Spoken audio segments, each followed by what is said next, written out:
Today you're going to learn how to use the time machine. I mean your camera, how to expose.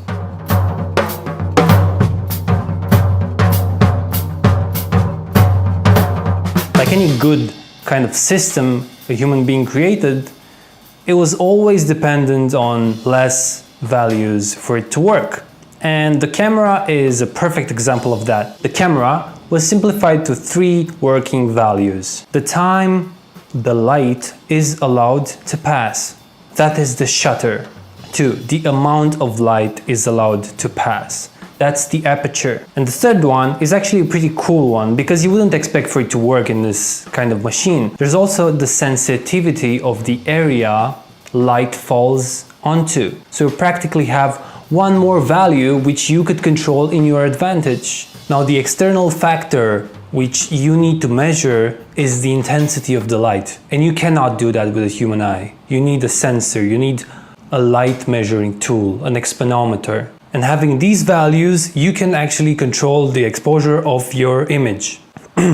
Now, because the calculation of the actual light using the formula can be a pretty tedious process, a new concept called exposure value, or EV, was created in the 50s by some strange weird German guy called Friedrich Deckel in order to unify the shutter speed, the aperture and the ISO values such that any combination of the values would lead to the same exposure. This system helped amateur photographers to expose correctly very fast, and it's actually the first automatic exposure system. And actually at its core, it's identical to what you have today in professional, consumer or even smartphone camera. Actually, any camera that uses automatic exposure, it can be a security camera, it can be a webcam. So no matter how you adjust the EV number, the shutter speed, the aperture and the ISO will adjust in the background to serve the purpose, which is to achieve a good exposure. But what's cool about this and why I made this video is I can actually show you what's going on in the background. And I think that's one of the things every photographer has to know. And it's not necessarily useful in knowing how the engine of your car works, because you can take it to a mechanic, but by understanding how all the mechanisms communicate with each other and serve to one purpose, even though it doesn't look like it until you see the big picture. By understanding this, you have a different feeling when you drive. You actually understand the sounds it makes and why this happens when you change the gear, or why it's automatic, what is happening there, what kind of systems are running, and it just gives you a different feeling when you think about the whole machinery that you're lying in. And it's protecting you from dying. So it's the same with the camera, by understanding how it works, not just on a technical level, but on a theoretical level. So in this case, you actually understand how the camera exposes, how it calculates the exposure.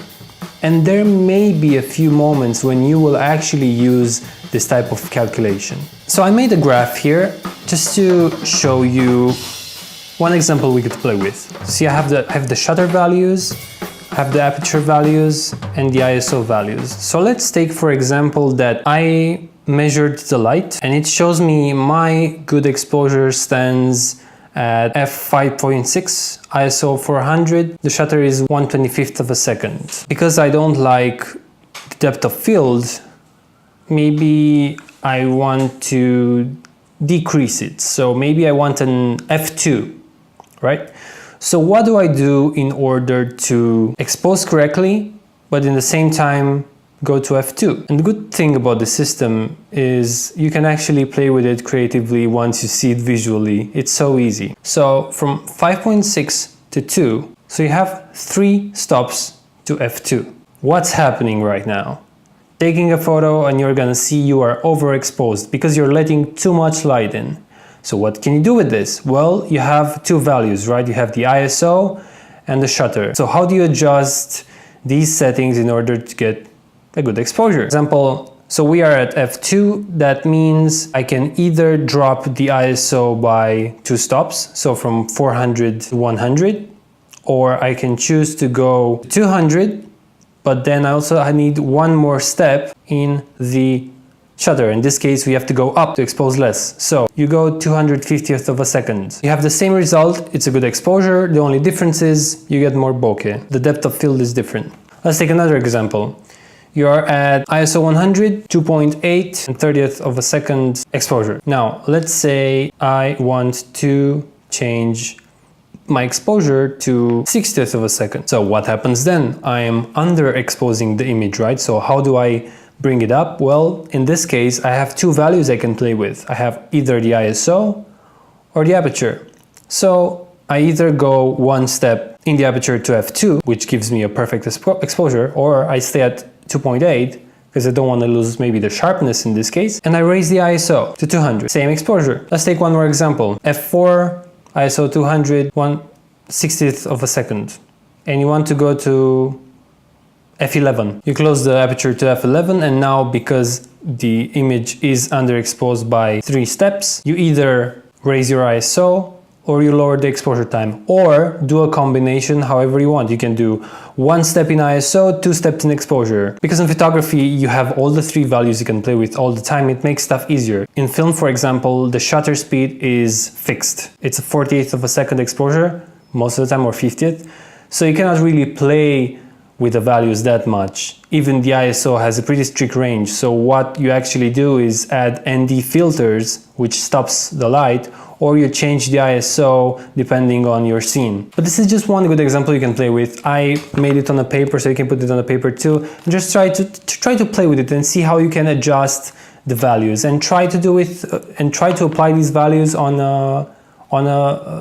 your camera and see how it works. I think it's interesting to know this kind of stuff. It's just very basic stuff most of photographers don't even think of. And it always sparks some interest to know some new stuff about photography. I hope you enjoyed this small tricks and tips and hacks about your camera, and the more you know about your camera, the better you can live with it. If you like this video, please like and subscribe or comment below, and I'll see you in the next video. Ciao, ciao!